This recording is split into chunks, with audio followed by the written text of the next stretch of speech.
What is up, you guys? Welcome back to the channel, and in today's video I want to talk to you about the power of understanding and leveraging business credit and financing. So let's dive in.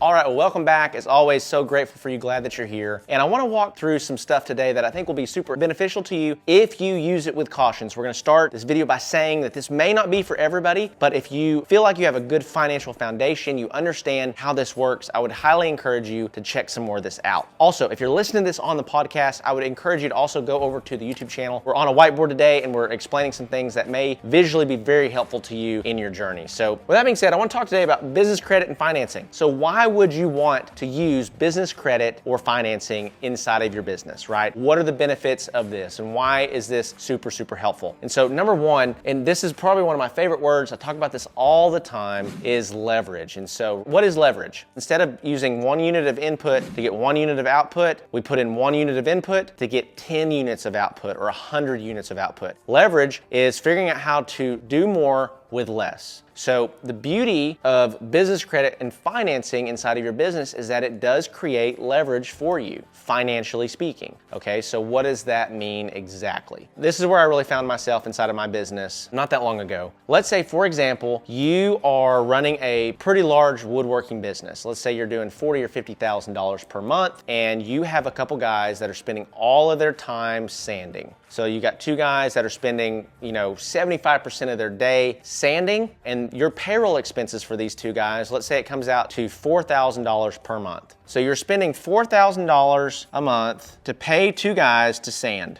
That's what you're spending, okay? Now, let's say they do a pretty good job, but there's sometimes some inconsistencies in the sanding. There's scratch marks that they leave in the wood. There's things that you don't necessarily love that aren't perfect. There's some imperfections in the product, okay? Now, what is a better alternative to this? Well, a better alternative is a wide belt sander. Well, you might say, well, Zach, to get a wide belt sander, that's a lot of money. You can get into wide belt sanders for 10 grand, $8,000 to $10,000 to $12,000. You can also spend $60,000, $70,000, $80,000 on wide belt sanders based on their capability. One thing that I did was I bought a really expensive wide belt sander. It's about a $60,000 sander. Well, you might say, okay, Zach, well, $60K, that's a whole lot more than $4,000 a month. And I could work these guys for the next maybe 14 to 15 months before I spent $60,000 on sanding. Well, that's if I pay cash for this sander. But if I finance this sander through business credit, financing, and using OPM, which we call other people's money, what I can do is I can set up terms to pay this sander off over time. So instead of spending $4,000 a month on payroll expenses to get an inconsistent product, let's say that we had a 60-month note.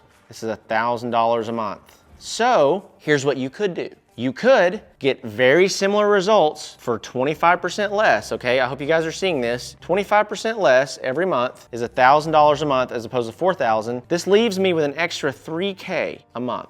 Leaves me with $3K. That means that I could, if I wanted to, reinvest this $3K into marketing and sales to drive more revenue, because this sander is going to be sitting there 24 hours a day, right? It's only really valuable to you when it's running. So you can increase your revenue dramatically by reinvesting this money back into marketing and sales and running that sander more. Also, beauty of that, if you did that and you didn't have the sander, you'd have to continually increase this payroll cost. It would continue to scale, continue to grow. Or I could use this to continue to pay this off faster, okay? So I could pay it off in 60 months at $1,000. That's if it was 0% interest, which is not 0% interest. I'm just using this for simple math. But it would be like $1,200 a month or $1,300 a month or something like that. So I could use this $3K, pay that off faster. I could use it to accelerate the growth of my business. And if I use that to pay that off faster, 60,000 divided by 3,000 a month or 4,000 a month is only like 13 months. So in 13 months, I'd have the sander paid off. Okay, which is very similar to this 14 to 15 months paying my guys, but then I have an asset that increases the value of my business, right? I have an asset that I could sell. I have an asset that is paid off. And this is how we use leverage in other people's money to get assets that help us accelerate the growth of our business, okay? So the other thing here that's really important when it comes to financing and using other people's money is just simply speed to money. I kind of talked about this briefly, but by using business credit, by buying things or investing in things that are going to allow you to accelerate the growth of your business, you're going to get more money faster, okay? So let's say that you don't know anything about woodworking and you're going to try to just figure it out on your own. Well, it took me about 5 years to figure out how to grow a woodworking business, genuinely, about 4 to 5 years. So it took me, let's say, 60 months with low pay, high stress to finally start making money. Now, let's say that you decided to work with a coach or decided to work with somebody like me, the Woodworking Business Accelerator program, my team, or let's say you found somebody else. You're like, I don't want to struggle for the next 5 years to get where I'm trying to go. I want to get there faster. And you're either going to pay for everything. Now listen to me. You're going to pay for everything either with time or money. You're going to pay for everything with time or money. So I paid with time.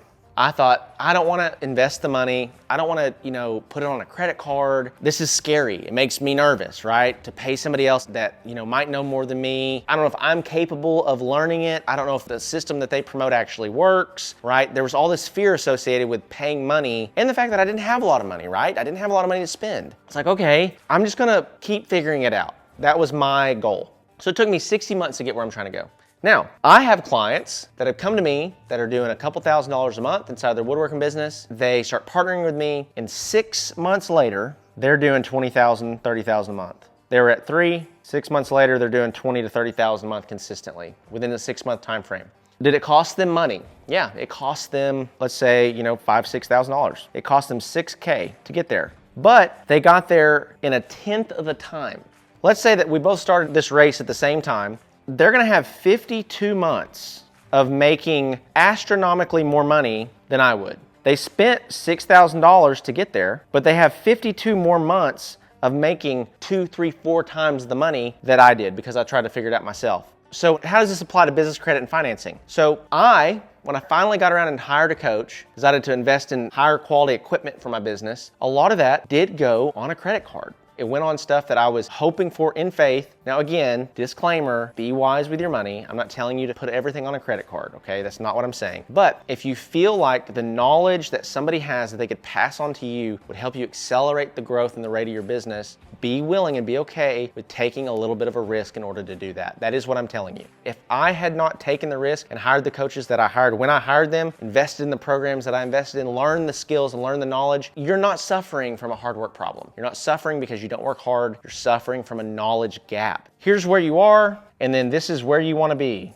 You're excited. That's where you want to be. This is the knowledge gap. It's not a hard work gap. It's simply you do not know what you need to know in order to get where you need to be. So by using business credit and financing, a lot of times it is going to allow you to get where you're trying to go. So this applies with knowledge, this applies with coaching, this applies with advertising. So like right now, let's say you didn't have any money to spend on advertising. Well, if you could learn the principles or have somebody that worked with you that knew the principles of advertising that would get you great results, you could front the advertising money that you have to spend on a credit card. Let's say if you're getting a 10x return, you put $2,000 on a credit card, you generate $20,000 in sales. Pay off the credit card. Now you have all the sales. You have $18,000 left. You pay for your expenses out of that, and then you're making more money. You put more money back on it the next month, increase your spend, increase your revenue, but you're using business credit and financing to accelerate your speed to money. Okay, hopefully this is helping. If this is good, let me know in the comments below, okay? And then the last thing here is just to know the risks and prepare for the risks associated with business credit and financing. Now, when you start leveraging stuff, there's always risk. If you aren't leveraging anything and you're paying cash for everything, there's no risk.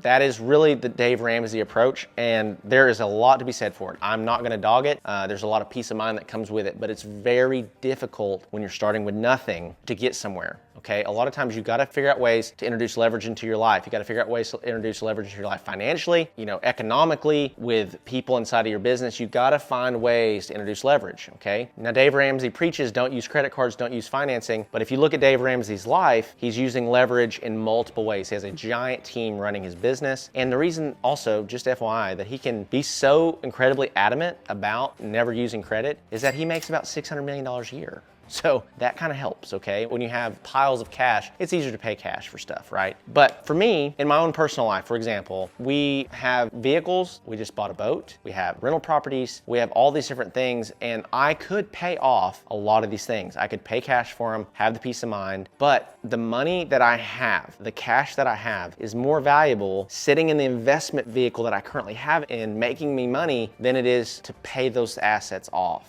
So you have to just understand how to use business credit financing, how to use leverage, and why that is valuable because it gives you speed to money inside of your business. So if you have any questions about this, let me know in the comments below. Would love to help you. And if you are really ready to scale, really ready to take your business seriously, take it to the next level, be sure to check out the Woodworking Business Accelerator program in the description below. So with that being said, love you guys. Hopefully this was helpful, and I'll see you in the next one.